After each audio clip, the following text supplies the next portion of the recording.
if I didn't have that Ironman to look forward to, if I didn't have friends in the health and wellness community to rely on to just have a conversation with, my therapist to talk to, who knows what would have happened. I have a feeling I could have easily gone back down the drinking hole. I know that happens to a lot of people. So doing the Ironman right after that. Stay savage.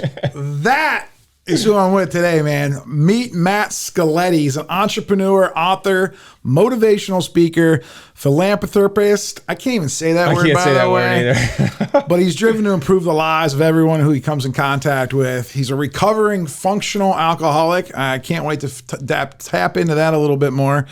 For almost a decade. Yeah. Because I've been watching some of your Instagram posts. You talk about that a lot right now. Yes, I do. Yeah. 10 years it's been. I'm a slow learner. Let's get right into that. Let's get right into that. Because I saw an Instagram reel. You were doing your run because that's all you do, it seems like. I was like, me and you were talking before this. So I'm like, do you have a job or do you just run for a living? I'm like, I think you're just always running. Because like there was one clip that said you were like biking, like, you biked one morning, I don't know, 30, 40, 100 miles or something like that. Then you ran 15 miles, like just on an average Wednesday in Pittsburgh. But there was a clip of you with Heinz Field in the background, and it said you used to get drunk there every Sunday, right? And watching Steeler games. Again, a lot of us have done that, right? Many times. Yeah. People are still doing it, right? That's how the NFL keeps people in those seats for so long. Tell us a little bit about that journey of like, alcoholism, and then when you decided to wake up. Yeah. So, I mean, I went to college in 2002, and I was pretty straight edge before that. I got good grades in school, in high school. I went off to college, and the doors just kind of opened up, and I got into the party scene, and I think I liked it. I liked to party, and I became known as the party guy. Like, I was the guy that would always be out having fun, drinking. And what I thought was after I graduate, I'll just get a real job and stop drinking. And it wasn't that easy. It actually got worse. I moved to Boston for 2 years, and I got more unhealthy, got more into alcohol, and then moved back to Pittsburgh, continued to get worse. It was a situation where I could not be social sober. Just wasn't, in my head anyways, it just wasn't possible. And I had a moment, thank God I had this, October 2011, I woke up on the floor of my home in the South Side, hungover. This wasn't the first time this happened, by the way. Woke up on the floor, hungover. I'm staggering around. My head's pounding. It's like 7 a.m. Sunday morning. And I walked up to the stairs to my bathroom. And for whatever reason, I looked myself in the mirror. And for the first time in my life, hated who was looking back. And it was one of those moments where it's just like, I talk about this thing called a negative vision. And I thought about, what if I don't change for the next 3 years, 5 years, 10 years, and I remain this alcoholic? I'm convinced to this day I would have been in jail or dead. And in that moment, it was like, I didn't overcome alcoholism in that moment, but I did decide to make a shift. Something had to change or I would not be living right now. I certainly wouldn't be on your podcast talking about this stuff. So I got around better people after that and just fell in love with fitness, healthy living, and apparently running a lot of miles on Wednesday mornings. Were you ever into fitness before that? Like, who was Matt Scoletti pre-2011? I liked lifting weights. I was a lifting guy. I probably did a total of 1 hour of cardio a year pre-2011. I would go into the gym and lift, but I was 55, 60 pounds overweight. I was not healthy. I didn't know anything about what to eat, what to put in my body, how to fuel myself. I would try to outwork the bad diet that I had. And you cannot outwork a bad diet. I tried it in my early 20s when my metabolism should be humming, and it didn't pan out. The only way I could get out of that downward spiral was to remove something from my life that was killing me, which was alcohol. How did it affect your relationships? How did it affect your work life? Tell me some of the downsides of what that first decade was like, post, college. Yeah. It had a huge, and I know, we can both speak to having problems with different substances in the past, but I mean, it had a huge effect on my relationships. I couldn't hold one because I would fly off the handle. I would go out partying and then just disappear and walk home by myself. This is hard for me even to admit, but I was a hater. Like I was the person that saw somebody having success and said in my head or on social media, oh, they got lucky. They got handed some of that. Like they got this or that. I would blame other people. It was everyone else's fault except for me. And then that moment, October 2011, I'm looking at myself like, wait a minute, it's your fault. And if it's your fault and you finally have some accountability, now I have the power to change it. Where if I'm blaming everybody else, well, I can't change everybody else. So I didn't do anything. Why do you think that moment happened? Like, do you think if that moment didn't happen, that aha moment for you, like you'd still be on that path? Or like, why do you did you ever have any like half moments like that? Or like, yeah, I did. That's a good point. I always had moments where I would stumble back home drunk and for whatever reason be like, what would it be like to be healthy? I would think that in my drunken stupor, like, what would it be like if I was just a healthy person and a happier person? And then I would just fall into the same pattern again. But I think one thing I did was I journaled every morning for like months leading up to this ultimate face in the mirror moment. And the journal entries, I finally read them after probably 4 months.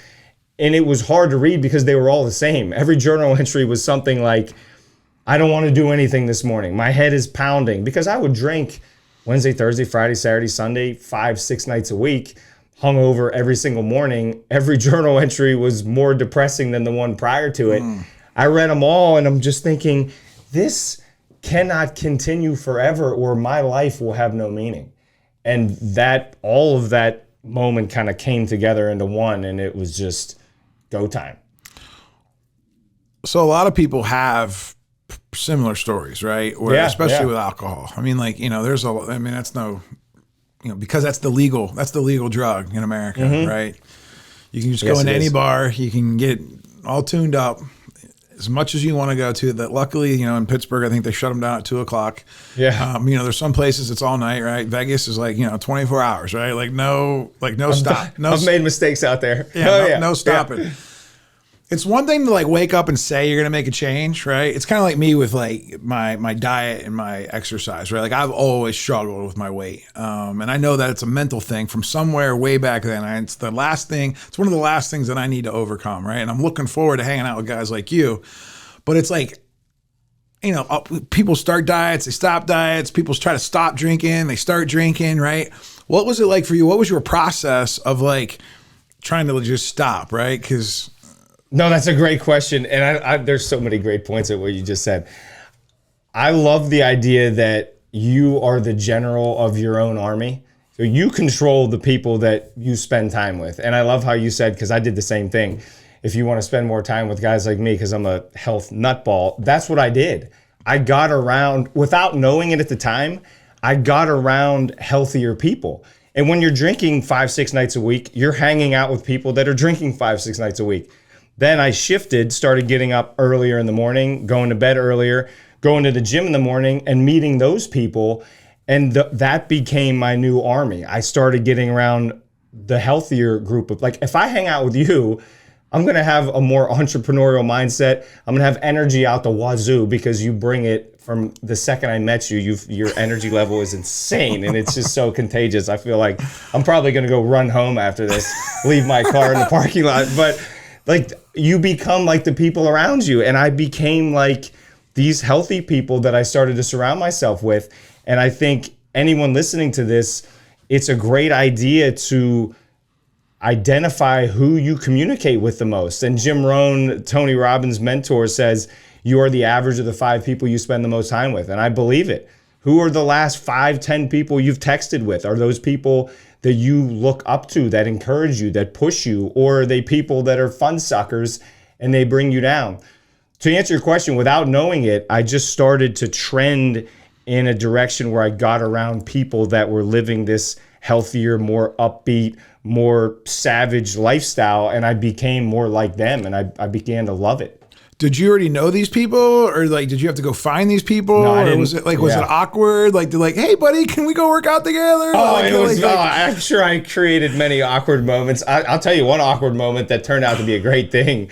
After this October 2011, it's probably 3 weeks later, I attend this business conference, and this was just by such luck and chance. This health and wellness expert named Chris Johnson was speaking on stage. I'm sitting there drinking a regular Coca-Cola, and he goes on this 5-minute tirade about how Coke is like the devil and like it's poison. It's the last Coke I ever had in my life. So I apologize if you're trying to get Coke as a sponsor. I just blew that one. That's all right. So I run up to him after the speech and I said, Chris, my name's Matt Scoletti. I'm unhealthy. I'm an alcoholic. Like, can you help me? And he kind of looked at me like, whoa, that was a lot to just throw on me 2 seconds after I'm done with my speech. But he's a mentor of mine. I just talked to him on the phone 3 days ago, and he's one of the people that helped me transition into this healthier lifestyle. The answer to your question is no. All of my friends shifted pretty much all of them from the ones I used to hang out with to now. So what was it like with the bros, right? Your Yinzer bros, right? Like, all of a sudden you're like, do you just stop talking to them? Do you tell them like, hey, I gotta get my life cleaned up. I can't go to the game today. I can't go to the bar tonight. Like, talk about what it's like when you are trying to make a shift and the people that are used to you either take it personal, because they think that you're judging them, or better yet, they don't know why. Like they don't understand, right? Yep. And so talk to me a little bit about that. That's such a good question, and I'm so glad you asked it because I think I handled it poorly at the time. And the reason is I should have just told. I had 4 really good guy friends that we would hang out all the time. I should have just told them, I'm trying to make some changes. I think it may be best for me not to go out with you guys Thursday night, Friday night. But I just sort of faded out when the group text or whatever would go around. I just really wouldn't say anything. And I pulled myself completely back from that group. And I think it was because I was so scared if I showed up that I wouldn't be able to handle it and I would go back to my old ways. I just kind of faded out for probably 3 or 4 months.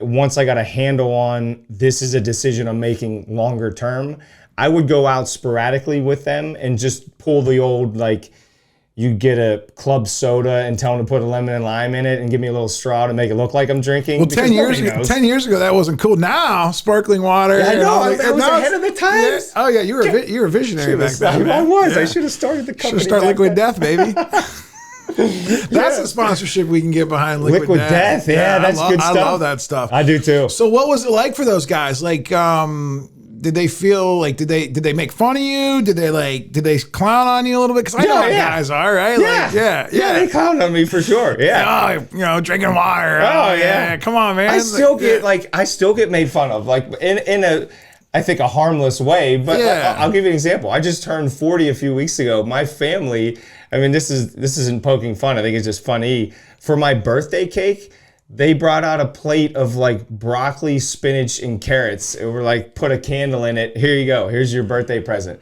So yeah, but from the buddies, I took a lot of crap from them, but that decision, it was made. So they could have said whatever they wanted. I could have got made fun of in front of 10,000 people. The decision was done. Where do you think your confidence, though, and your identity came from? Because a lot of people, what I've learned through the process of transformation is that if you're not really grounded in your identity, because of your identity can be confusing when you go through a transformation, right? Because it's like you have this old self, you have this new future self that you're trying to be, and it's easy to kind of like give in to like that old self, right? Like, and how were you able to stay so like did you do anything else? Like, was there any other like tricks or tips, or did you go to any like therapists or workshops, or did you go like, did you get any like, was there any other experiences that like came through that to where like you really like that shift like sunk in a little bit? That's so interesting how you asked that, because I haven't thought about it where you said you're like changing identities. And I think that's a big reason why I've never really thought about that until you asked that question.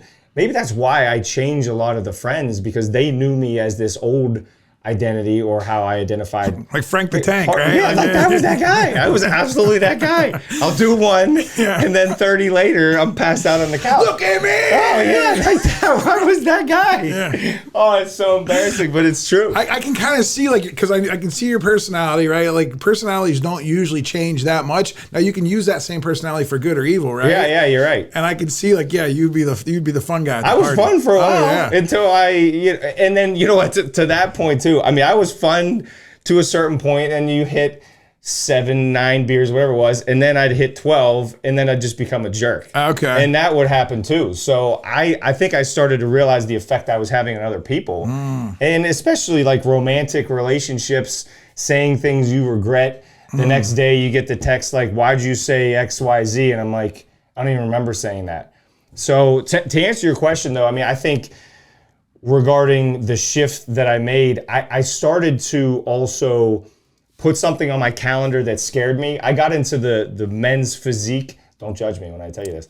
I got into the men's physique space, like bodybuilding. So world. I got a couple buddies that are into that. Oh, really? And they got like the spray tan things on Facebook. I did all that. Yep. Yeah. I didn't wear a Speedo, by the way. I didn't wear a Speedo. I wore board shorts. But that world, like that space, kind of saved me because I had something to look forward to. Yeah, because that's all they're doing. They're eating double chicken. Oh yeah, that's all I did. Chicken and broccoli like 7 times a day. But I liked it, and I found like this new obsession from party guy to now I'm healthy guy, and it was actually kind of cool. Maybe this is for my ego's sake, but people that didn't see me for a year or two, and they knew me as this 230-pound guy who would party all the time, and now they see me as 170 pounds and like in good shape. They're like, what happened? Whoa. I'm like, well, yeah, that's kind of cool. Like I'm doing something, I shifted, and now the way they see me is different. The way I see myself is different.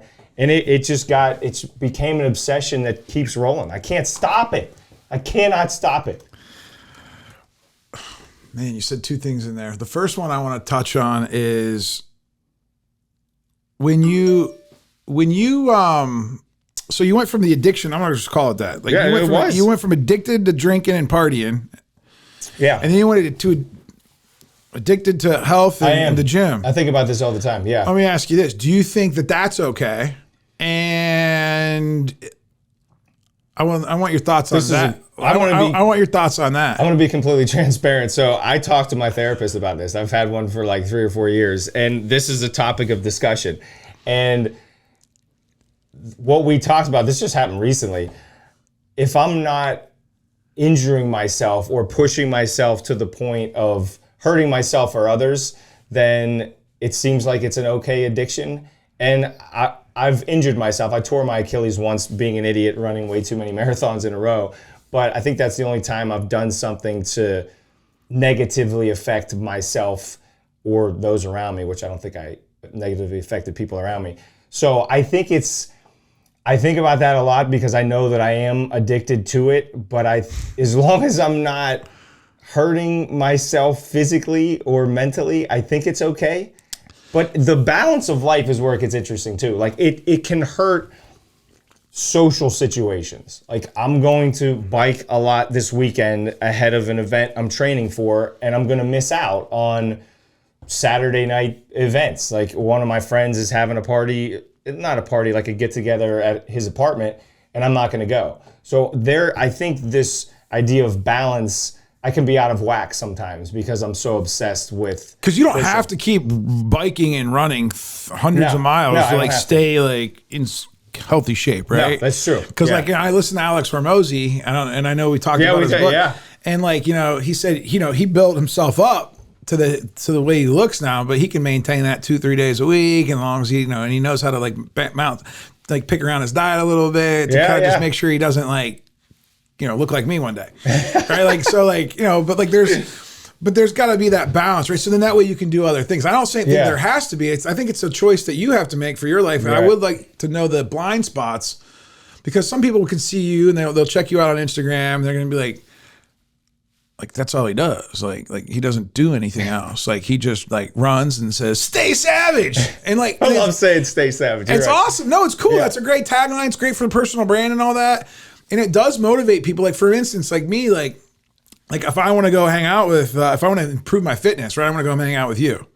If I want to go improve my crocheting skills, right? Don't hang out with me. Right, I'm not going to hang out with you. No. And that's okay, right? Like, as long as I'm grounded in who I am, and when I go hang out with the knitter, as long as she's not pounding 12 beers and get me to trick me into drinking beer and change something else, right? Yeah. Just like if you come hang out with me and I have like, a little extra food and or I order dessert, you're able to sit there and not order the dessert. Yeah. But you're still able to stay in the moment and have a good time, right? Yes, absolutely. Because there's some people that I've been around, like that have obsessions one way or the other, either whether you think they're positive or negative, that really are so laser focused, and then they kind of judge, right? Yeah. Did you ever go through that phase where like, oh man, look at all those people who don't run and don't bike and like, they're losers, right? That same attitude that you had when you were drinking down the South Side? Yep. Like, does that ever carry over into this? It used to. Like right when I was making the shift, that definitely used to happen where you look at, I'm looking at people like, oh, I'm better than them because they're eating cake, which that's not true at all. They could be the happiest person on the planet when they're eating cake. So I think I went from somebody who judged a lot as an alcoholic to then getting out of that and still judging. And now I feel like I have a long way to go, but I'm getting better at not judging myself and then in turn not judging others. And I know we're both Gary Vee guys, so he talks about that a lot. That hits home for me. Just enjoy the person that you're around, and I don't have to be judging other people. Like, you choose to live your life a certain way, I choose to live mine a certain way. Not that one's right or wrong, but yeah, I think the lack of judgment has helped me in a big way, and it starts with me. What are some other things that you've done other than just like fitness stuff to help your mindset? Because I know that you, you do a lot of like speaking. Yeah. You do a lot of like I know you're in like Toastmasters, right? Yeah, that's helped a lot. Yeah. So tell me about like some of the other things that you've done over the last 10 years that's really kind of helped you round out the Matt Scoletti right now. And I appreciate that question because I feel like I do come off as this guy that's just constantly working out, and I say stay savage, and I'm trying to almost make that comment and tagline be more about, it doesn't have to just be fitness. Like, it could be running your own podcast. Like, this is a savage room that we are in right now. I mean, I'm so impressed by this. It's insane. Thanks, man. No, I love it. My team is really good. So it's a great leader. Like they full credit to the team. Like, I mean, I didn't organize the stuff on the walls. I didn't even order these. Like, it looks so good. My executive assistant ordered these a couple years ago. That was Mallory, and then Allie sets up the guest and the booking. Cody does all the videoing. We have a team that does editing. It shows. Yeah, and it's like, it's not really the part that I do is I just come sit in the chair and just hang out with my friends. You're the pretty face. You're the pretty face. I don't know about that, but it's really good for networking, right? And getting to know people. Me and you met at VCon. Now we're getting off track. See, like what we just did there? Yeah, but we're both so good at it. I caught myself because it's like, okay. But yeah. I'll talk about Toastmasters. You want me to talk about Toastmasters? I want to know what some of the things that you did, because Toastmasters, just for everybody that knows, what is Toastmasters? So yeah, Toastmasters is an organization worldwide where they have groups that meet really all over the place, and they help you with public speaking, leadership, and communication. And as I made this shift into a healthier version of myself, I started getting asked locally to give speeches about how I made this change. And I was horrible speaking. I mean, embarrassingly bad. I wish I had a video of it, because the first group asked me to speak for, I think it was 20 minutes, and I spoke for 7, and then I panicked and just said thank you, and I sat down. I couldn't do it. And Toastmasters helped me get my story figured out a little bit better and just confident enough to speak in front of a group of people, whether it's 10 or 100.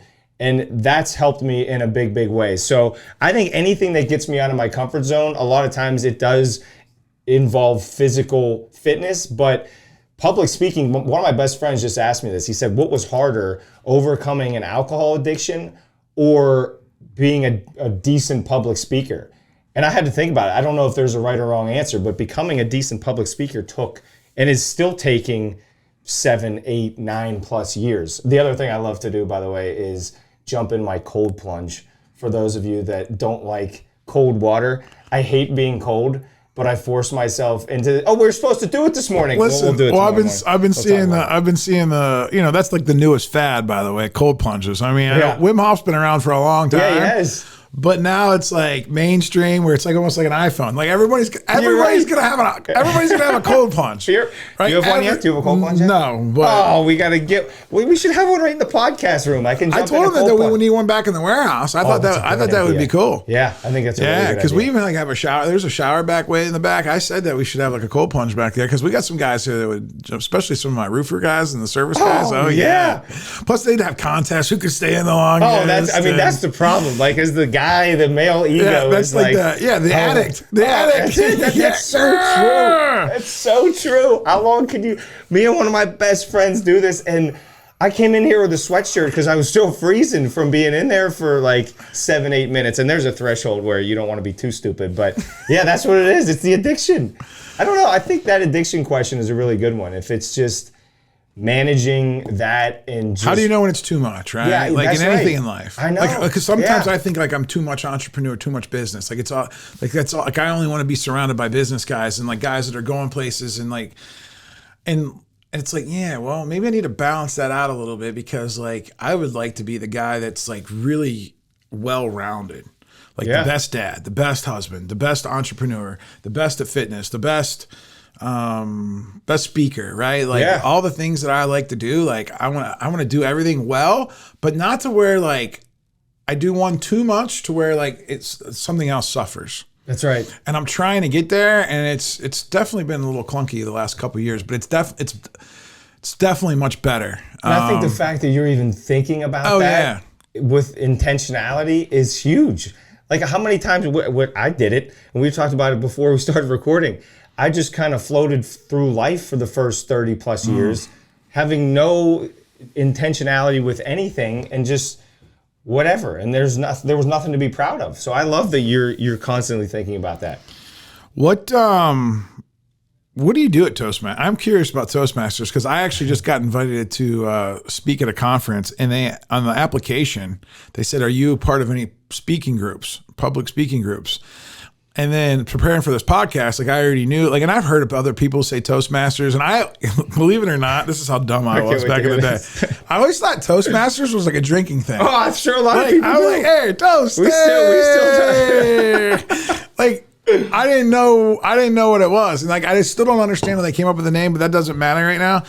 What do you guys do there? Is it like a class, or does everybody just get up and practice? Or like, no, it's a great question. So the meeting is very structured. It's normally exactly an hour, and you have one person who is the Toastmaster, and that just means they run the meeting. They make sure the meeting goes smooth. They introduce, there's really only two portions of the meeting. It's a speaking portion where there's normally two people that give a pre-planned speech, 5 to 7 minutes. And then there's a impromptu speaking, which is actually the coolest part. You get in front of the room and they ask you a random question and you have to come up on the fly with an answer, 1 to 2 minutes. And the question could be anything. What is the meaning of life? Why do you have a fish on your chest? Like it could be any question. And then at the end, you evaluate. Yeah, and you get evaluated on, did you say and and what could you have done better in your speech? I say all the time, and getting like. Better at it. I say like a lot. Like a lot. When I watch my videos back, I am so self-conscious, by the way. Because Cody, take care of that. Like He'll knock out the ums and I know, but I don't. But that doesn't help. At post-production, anybody like I don't want to be the I don't want to be that like fake Instagram person. Me either. I tell my team all the time, do not take anything out. I want to see that. I need to feel that pain. I love that. I love it. I need to see it because I also want to look authentic. Yes. Right? Because at the end of the day, there's a lot of people, like public speaking is like one of the biggest fears that people have. 100%. Like I just realized that. Because it comes a little bit more, I don't know if it comes naturally. You seem like you could just roll with it, give you a mic and boom. Yeah, it does seem like that, but that's because of, I think I was always trying to be somebody and trying to stand out and try to like fight my way up to the top. And I figured out that like that was one of my skills, right? Was just being able to talk. Now, so a lot of times it served me wrong in the early days because I would probably do too much or go, the gas pedal was too much, not enough brake pedal. Yeah. It's like I had a Ferrari engine, but like a Schwinn bicycle brake pad. And That's a good analogy. Yeah. You just come up with that on the spot. That's No, I think analogy. I've heard that. So I think I read that in an 80. I think I read that in an ADHD book somewhere. But like, but that's like, but that's how it was, right? And again, I could come across like too much, not enough. It's just, it's very awkward, right? And so I think that, so you would recommend a group like Toastmasters. Oh, yeah. Do you think most of the people that join have like 0 level, or are they people like me that like are really just going to fine tune, or both? Nothing against anybody that joins for the first time. You would be far ahead of the majority of people who join initially. So a lot of people are just kind of super like quiet, like they really want to get out of their comfort zone. Yeah, that's exactly right. Like to me, like I would be like comfortable going there just because it'd be like fun. Yeah. It's probably like you right now, like if you went to like some like ultra crazy like, you know, event that like you're still a little bit nervous about. Yeah. But like you can get out there. You can get out there and participate. Yeah. It's not like you're climbing Everest with like, you know, 500 pounds. Like, yeah. That's true. All right. Oh yeah, Toastmasters I think would be And good for it's an anybody. hour a week, hour a month. Like, Ours meets once a week in It's here in Pittsburgh? It's all over. Yeah, I mean there's plenty of clubs in Pittsburgh. Yeah. I'll send you the link when we're done. well, can you like bring? Is it like? Can you just like bring me to a meeting? Like, Yeah. and I can just you like. can come in virtually or in person. We meet in Bakery Square. Yeah. And do you go in person? I try to if I can get there. If not, you can always just hop on the Zoom. We should cut this out of the podcast because none of you guys are going to care about this part right here. Maybe That's we all get right. some people joining. So I also see on here a couple other things I want to chat about. 2-time world record holder. All right, what is that? Yeah, so this is, the first attempt was a failure. I tried to set the world record for most burpees in 8 hours. I think this was in 2017. And I actually threw my back out like 4.5, 5 hours in.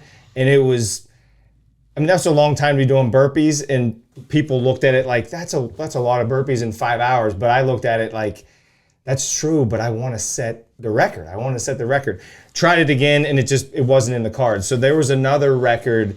This guy set it in England. I think he lives just outside of London, where you lift 1 million pounds as fast as possible. And I don't mean 1 million pounds like you're bench pressing 1 million pounds. You could do it in whatever amount of weight you wanted.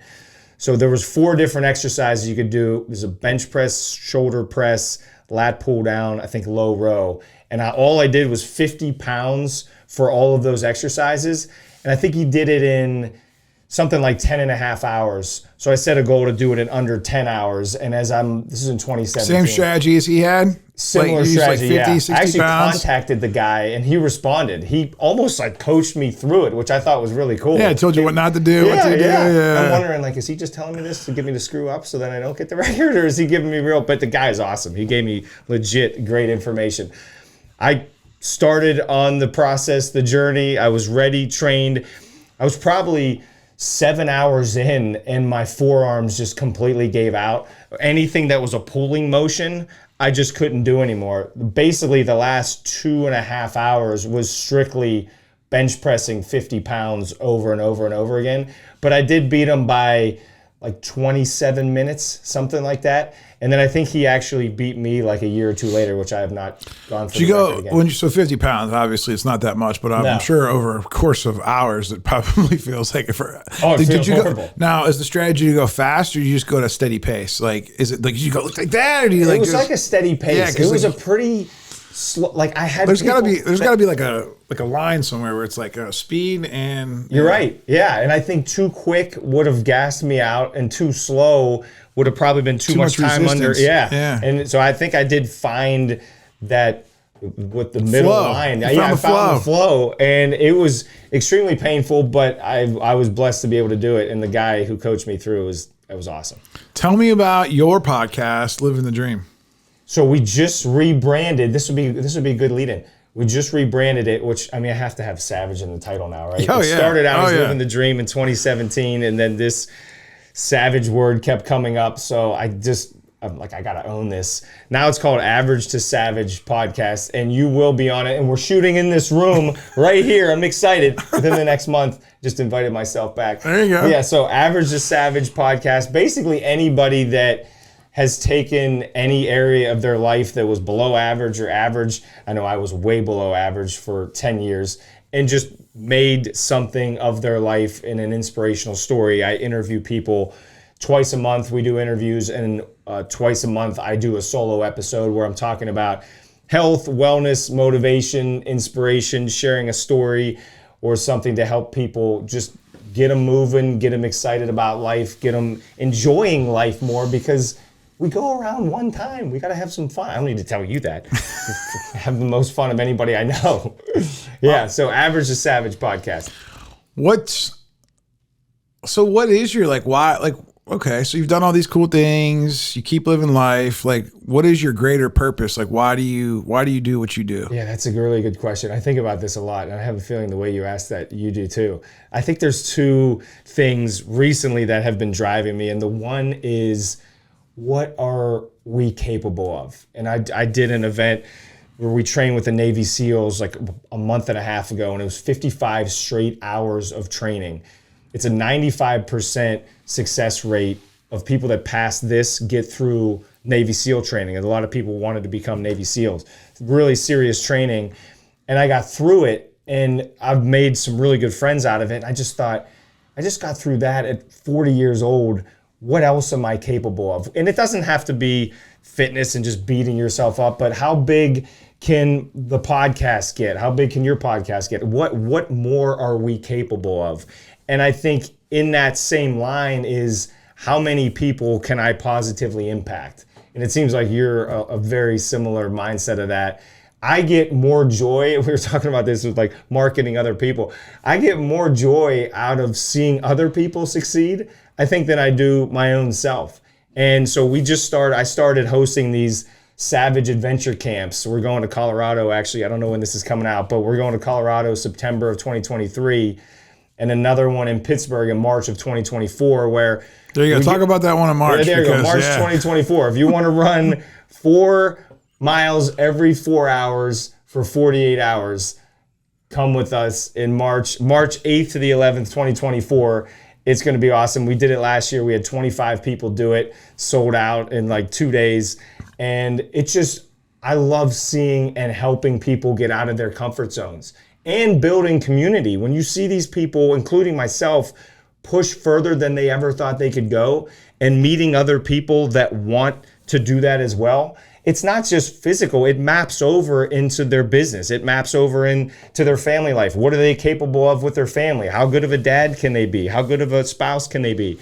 And I think that's what motivates me more than anything, is who else can I help inspire even just a little bit by some of the crazy stuff that I like to do. Speaking of spouse and kids, do you have spouse or kids? No, so that's actually part of the story. I got divorced in 2021. Okay. And no kids. Actually, it was probably a very good thing. But I did my first Ironman 3 weeks after my ex-wife asked me for a divorce. And it was an emotional thing, obviously. And just getting through that Ironman was this new journey. You're talking about like old friends to new friends. It felt like that. It felt like I'm leaving this one life. We were together almost 10 years. So that would have been after your October 2011 awakening, right? I met her shortly after that. Yeah. So she was with you kind of through this whole like upside, the best part of Matt Scoletti, at least like going up there, and then all of a sudden it just ended. Well, she missed the very best part. It's still coming. We're just getting started. I understand that. But like, so that was just in 2021 that you went through that. Yeah, just over 2 years ago. Yeah. So you want to talk about that a little bit? What was that like? Yeah, no, I'm very open about it. It was like a complete punch in the mouth. And it was one of those situations where it was actually my birthday weekend a few years ago, and it was one of those, wife asking you to sit down to talk, and that's normally not a great thing. I didn't know how serious of a talk it was going to be. She looked me dead in the face and just said, "I don't love you anymore. I want a divorce." It sounded like this, dead quiet, and I'm like, okay, let's evaluate what just happened. And I really think this whole story comes full circle, because if I didn't have something I was anchored to, like health and wellness, or I don't have kids, but maybe if you have a child, you can anchor yourself in some sort of positive way.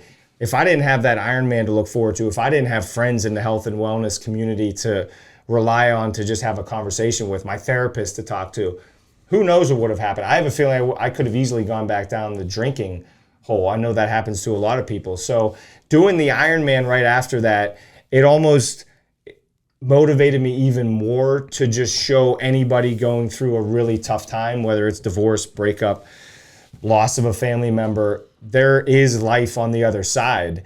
And I think I was in a daze for that Ironman, but it did give me something to look forward to.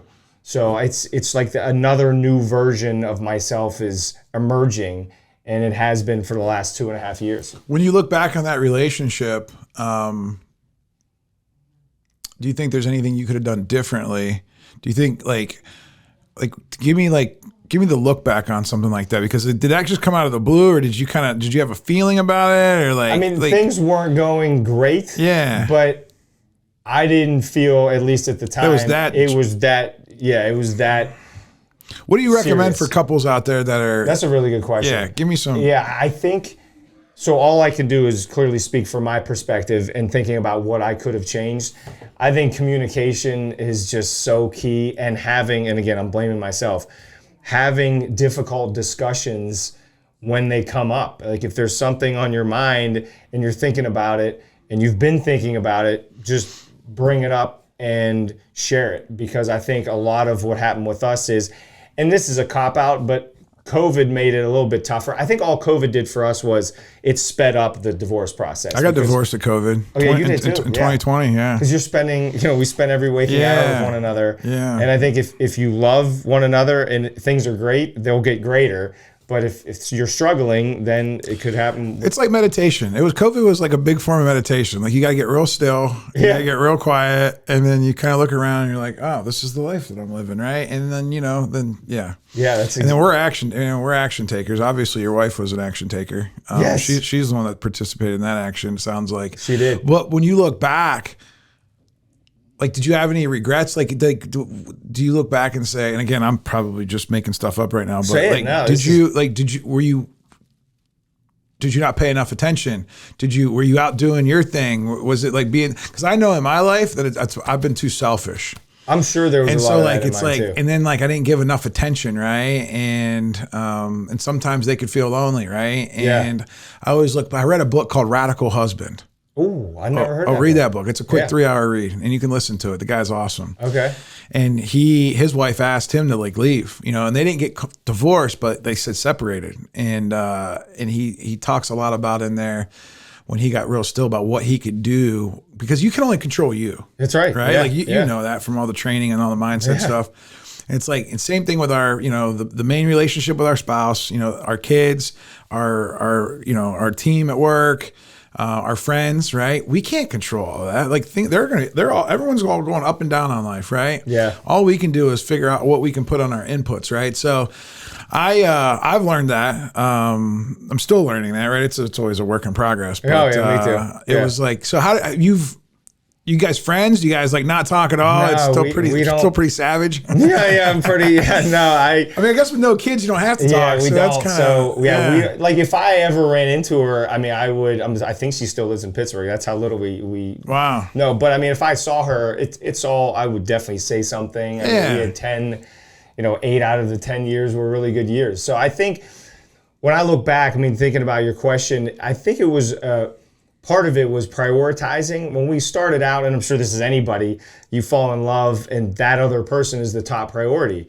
And that's how we were. And then maybe a couple years into the marriage, priorities shifted a little bit, where if that other person's not the top priority and they slowly start to slump down, then there's going to be issues. And I think that's what happened with us. And the interesting part of our thing, I don't know how you were, but in the public eye, like when we would go out and do stuff, it looked like all sunshine. It's all great on Facebook. Yeah, it looked good. It was really good. Yeah. And even when we were at a family party or whatever, like everyone, it's communication. It's that internal communication. When you said it right there, it's all about communication. It's asking the right questions, having empathy, trying to put yourself in their shoes, making sure that you actually sit down and no fitness, no work, no phone. You're right, no phone. Be present, right? Yeah. But because we're trying to, do good in our careers, because we are, also trying to we're usually pretty obsessive about our hobbies, right? Yeah. And it's like there's just a lot of things pulling at us. Yeah. And men especially have a lot of pressure. And I will say this too, just because this helped me out. I don't know how you were, but coming out of through the divorce process, I reframed it. And I think it's good to look back and see what could I have done different for whoever I date seriously or marry next. But I also think when I look back at it, I viewed it from what if instead of her really hurting me and ruining my life, what if I look at it as in she set me free? Oh, she did. And now it's like this other mode has been opened up that I never thought was possible. And I'm doing things, I guarantee I wouldn't have met you if I was still married, because I never would have gone to VCon. I would have never met the guy that... Never would have been allowed. That's right, I wouldn't have been allowed to go to VCon. No, that's funny. No, but it's amazing how life works out. Yeah, and when you can have gratitude for like the bad things that happen in your life, and because it's all perspective, right? It's like it's like take this cup, and like when you look at it on this side, you only see black, right? Yeah. But I see this really cool fish with a heart on it. Right? Put that, make sure that's shown. I love the fish. And you just keep. It's just the way you look at it. You're right. You can look around it, right? But you got to get still to do that. That's you fair. know, you got to be able to take in life. So what's next for Matt Scoletti? What's the future look like? The future looks like I'm hosting more of these events because there's a community being built with this Savage Adventure Camp, and I'm starting to become obsessed with that. I've been blessed that the speaking side, I'm doing a lot more speaking, still a lot virtually. I'm an in-person guy. I love doing this. I do a lot of virtual speeches, and I'm gearing up for this 5X Ironman event, which is going to be the most difficult thing I've ever done. It's in October of 2023, and it's a 12-mile swim, 560-mile bike ride. So it's just 5X. So 5X Ironman, 131-mile run, and you just keep going. It's 4.5 days, and you just see if you can finish it. So you do all the swimming at one time. Yeah, you right? do all the swimming at one time. So how do you 12 miles? I mean, I've heard people that's like where do you go swim 12 miles? So it's in Virginia. It's in Lake Anna, Virginia. So in a lake. Yeah, it's in a lake. Like, and what do you do? Just do laps? Yeah, or I think it's a mile. It's like half a mile out, half a mile back, and you go 12 times. Yeah. In a row, like can you come up to the shore for a minute and like take a break? Yeah, I mean, because that's a lot. That's not something you can like. You can train for that in Three Rivers. Oh yeah, I've been in that river before. Well, yeah, that's probably too many drinks, too many iron cities. Too many iron cities. What? So you want to keep doing the adventure camp? Is there anything else? Is there anything else that you're working on in your life currently that maybe is a blind spot or maybe a weakness that you're really trying to get better at? That's a really good question. It's this whole idea of balance. And I struggle constantly with, I know that I'm not balanced at all, probably. And the tough part is, I feel like I'm living my best life right now, and I'm obsessed with what I'm doing. And I have a hard time. And maybe I look back on this in 10 years and go, why didn't you spend more time meeting, your a potential girlfriend? Or why didn't you spend more time with family? Whatever it is, I'm just so into this pushing and getting out of your comfort zone myself and helping other people do it, that I'm wondering if my balance is off and if I'll look back on that and regret it or not. I don't know, because I'm just happy right now. That's the struggle. I see that bracelet. I'm glad that you're happy. Philippians 4:13. I was going to ask you about if you believe in a higher power. I certainly do. Yeah, I wear this. Talk to me about that. Yeah, if it weren't for God, then I would have been dead or in jail for sure. I mean, there had to be some sort of higher power in that looking in the mirror moment, and many more moments than that, for me to be alive and not have killed myself when I was in hundreds of drunken stupors. I mean, yeah, faith for me, I start out every morning and every night with, actually, this is kind of cool. I shared this recently. I recorded myself saying a prayer to myself, and I do one in the morning and one at night, just recorded on my iPhone. And I play it. It's only a minute or two in the morning, a minute or two at night. And it's just a prayer of gratitude, thankfulness for being alive. And yeah, I definitely believe in God, a higher power, and I think that's a big reason why I'm still here, and there's a lot left to do. Oh, one other thing I'll share is, this is a little dark, but it really has helped me. I have a picture, I should have brought it. I framed a picture of my tombstone. It's not real, I just got it on like Google Images, but I printed it out and I put my name on it. I was born in 1983, and then I put a dash, and who knows what that year's gonna be. but that's the first thing I look at every morning. And it's not a scary thing anymore. I know how this is all going to end. That's how it's going to end. What am I going to do today? What if it ends next week? What's the dash all about? That's the dash, that's right? What goes on in the dash? Yeah, what goes on in the dash? And I think being an alcoholic for 10 years has helped me live with urgency, because I don't know how much longer we have. Like, I want to maximize what I have now and doing things that I love and helping out people that need it. So yeah, what do you do with that dash? You're doing a lot with your dash. Well, I mean, I actually did die in August of 2017. Overdosed. Did you? When I was listening to that podcast, you did. Yeah, they had to bring me back, man. I didn't know it was that. I was dead. Literally 2 shots of Narcan and 3 days in the ICU at Jefferson Hospital. Oh. Yeah. So like but my thing is like, I don't want anybody to have to like die to figure out that there's a purpose for their life. So I feel like God's gift for me was like, all right, he's been creating this amazing story for me. There's been a lot of low points in my life, a lot of low points in your life, right? Yeah. But God gave us this gift, this ability to be able to speak, to tell our story, share our story, be authentic, be vulnerable, be open and honest.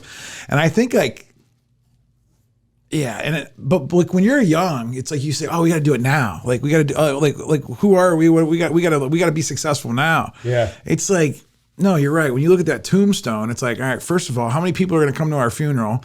How many people are going to tell, if you don't have kids, but let's just say, how many people are going to come and say, "Hey, man, your dad did this for me. Your dad did that. Oh, hey, your dad was this," right? Like, that's all I care about. Like, I don't. Like all this other stuff, like work, like, I mean, I love helping the homeowners in Pittsburgh with their roofing projects, but that's just a vehicle, right? To help the people that work here to have like a more inspiring life and a better life. And then all the stuff that we're doing across the country with, helping these other guys that like, and ladies that are just stuck, right? In that moment that don't necessarily, they're not as crazy as us. So they don't necessarily hit rock bottom the way we hit rock bottom. Yeah. But we don't need them to hit rock bottom if they can like use a little part of your story, a little part of my story, a little story maybe in the Bible, right? Like if you just read the Bible, there's tons of stories in there. When did you find faith? Like when did you start to search that out? You know what? So I was, and just real quick, I love everything that you just said. And just to make a quick point, I think that's so powerful that you said we don't want people to have to hit those. I mean, you hit that's about as bottom as you can get right there. I mean, I thought I was down there. But yeah, I don't want people to have to go through 10 years of suffering to make the switch. Like, use our stories to make the switch now. To answer your question, I grew up Catholic, born and raised Catholic. So I went to Catholic school up until 4th grade. And it was just ingrained in me from an early age. So it's just been something that I wear cross every day as well.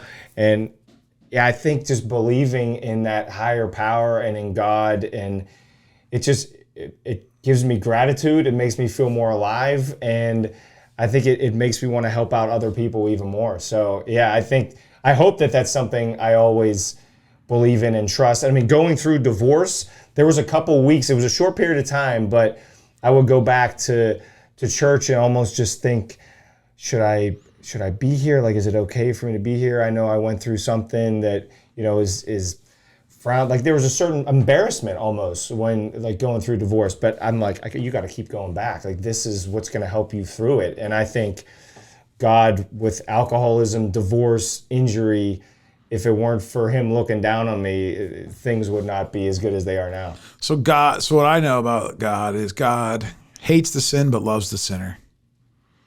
Oh, that's a good line. Loves the sinner. That's a good line. He loves all of us. He loves you. You're just, in his eyes, you're like that perfect little baby that just like is pure as, it's amazing. Like a 6-month-old baby, right? Just pure. The skin's perfect. They're smiling. They're because they haven't been beat up by the world yet, right? You're perfect. You're perfect in his eyes. And but because we go around this world and people beat us up and the world beats us up and we feel shame and we feel embarrassment, we have a lot of fear inside of us. Yeah. But yeah, you just more grace, right? You forgive yourself. You gotta love yourself first and forgive yourself. And we're all creators, I think, made in his image, and we're all creating. We all have our own little superpower. And once you find that superpower, which I think that you found yours, right? You can inspire people through fitness, right? Mm-hmm. That might be your pillar, but then there's a lot more about Matt Scoletti that's going on. We just need to find out what all the other stuff is. You're right. And I'm constantly trying to figure it out. But you got another 50 years, bro. I know, that's right. Like Gary Vee says, you're just getting started. I agree. I totally agree with that. And I think we're all just trying to figure it out. Like if we peel back the onion of everybody, nobody really knows what we're doing, I don't think. We're all just trying to flounder around and figure out what makes us happy and what makes us tick. So, no, you're right. I like how you said that. Inspire people through fitness. That's very simple and powerful. Just think about that.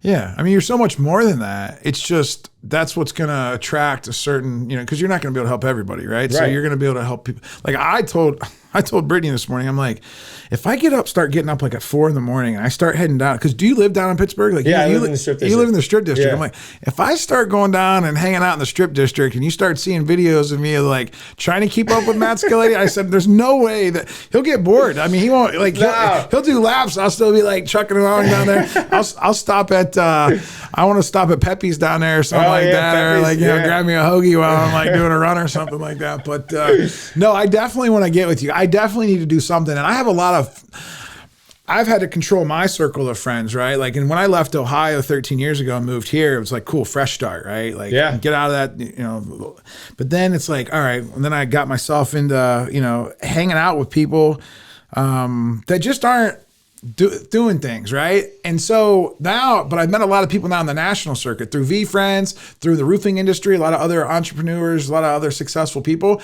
And I hang out with them, but a lot of it's virtual on the phone. Like I don't have too many in-person guys that are like doing like good stuff. So me either. We'll have to connect, man. I'm in. Like I feel like we've been in touch from afar for years, even though we're not that far. Right. Well, kindred spirits. That's exactly right. So I have on the first season of my podcast where I did like 77 episodes, I always asked a person like 5 different questions.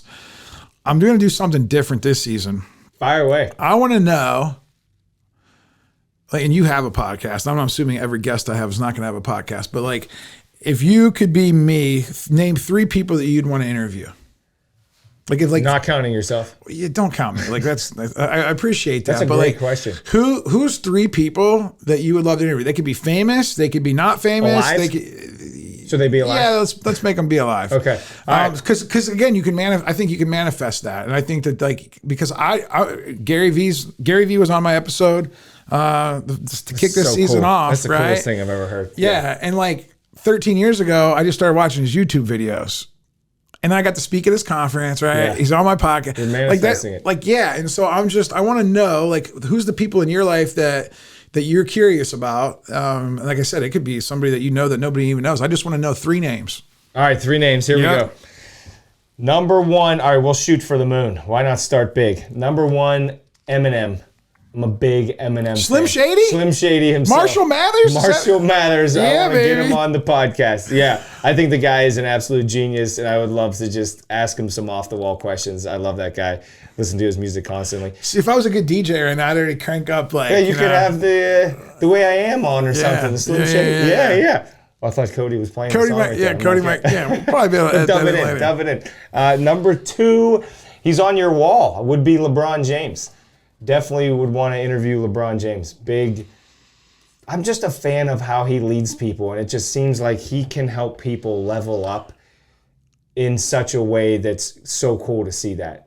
How rare is it in sports, especially sports, that there's never been, like, he's never been a part of a scandal. He's never been, like, I've never even heard anything bad about him other than the way he went to Miami after leaving Cleveland. And that was just a dumb, that was like a dumb little thing that, like, his agent probably put him up to. Yeah. To, like, I'm taking my talents to South Beach. Like, other than that, like, that's the only thing people have on him. That's it. That's so true. That's so he was a kid. Yeah. Think about it. He's like, he's still younger than us. Oh, I mean, like, he's like a year younger he's 38, 39. Yeah. So, like, and back then, that was like in his late 20s. Like, man, that was the stupidest thing he ever did. It's like, so true. Like, people are just looking for how reasons. Incredible is that? Yeah. And he's like 1, and like, and people still, his biggest thing, I think he creates his own adversity where everyone compares him to Jordan, which is like, it. Yeah. Like like, I don't know how, and now he's got a son. He's going to be playing in the league probably. It's going to be fun to see if that actually happens. And if those two could, can you imagine the first time that LeBron throws an alley-oop to his kid or vice versa? I got goosebumps. Dude, I know, man. I would love to see it. I want to be there. I want to see it. It was kind of like that moment, and we were back in my office. I have a Tiger Woods flag. When Tiger won the Masters in 2019, and his kid came, that's just it's like a culmination, right? Of everything. So who's your third guest? Third guest is. I'm going to do 4 real quick. Yeah, go ahead. Do both. Yeah. Third guest is David Goggins, who's been. Well, you're going with all the big names. Yeah, I got to go big. Wow. Goggins is going to be 3. I've just started. I mean, he's been an inspiration to me, I think, through divorce and just. Oh yeah, he's got an incredible story. His book, Can't Hurt Me. Can't Hurt Me is a beast. It's a beast. I love that audio book. And then when he comes in every chapter and gives a little color commentary, it's so good. He does it in the new one too. Never Finished. He comes in and it's so good. And then he's a nutbag like you. Bro. Oh, he's a nut. He's a nut. Yeah. Tony Robbins would be up there. We'll throw him in there too. I mean, he's been. I almost see him as a mentor, even though I've never really met him, just from afar. I mean, consuming his content has been a game changer for me. I went to 2 years ago. I went to Unleash the Power. Oh yeah, I've been there. I've been there. Oh, you've done that? Oh yeah, that's a pretty cool experience. Which one did you go to? 2021, I think, in West Palm Beach. I was there. I was definitely there. Yeah, me and Brittany went. Yeah, it was in November, of 2021. I was there. Yeah. Almost 2 years ago. Yeah. It's like his first big live event since after COVID. That was it. That was awesome. Remember we got on the floor, they turned the lights out, we all start freaking out. Oh yeah, dude. Crazy. Yeah. Yeah, that was cool. I'm a big fan of how he gets people. Those workshops. Those live events are powerful. Huge. I mean, that's an inspiration to me for these Savage Adventure camps is not exactly what he's doing, but just marrying together the mental and physical wellness, and that's what I'm trying to do. So, and those events are just, I've never seen anything like that. That's so awesome. Tell us, for the listeners and the viewers out there, if they want to get in touch with you, what's the easiest way to do that? Instagram, I'm definitely most active. It's just my name at Matt Scoletti. My website is my name as well, mattscoletti.com. You go on there if you want to come to Savage Adventure Camp, March 8th to the 11th, 2024. It's going to be pretty freaking epic. It's going to be savage. It is going to be savage as all hell. I can't wait. Well, thanks for being on the show today. Thanks for having me. It's been awesome. If you got value out of this podcast, ask a question down below in the comments. Reach out. Matt will answer the questions. I'll make sure he does. I'd love to. And subscribe. We're trying to get more people to listen to this podcast, to hear the stories from regular people like us. Not, he mentioned some famous people, right? It's easy to listen to the famous guys, right? But this is where you're going to actually get the transformation. The stories of just regular people like us doing big things. I love it, man.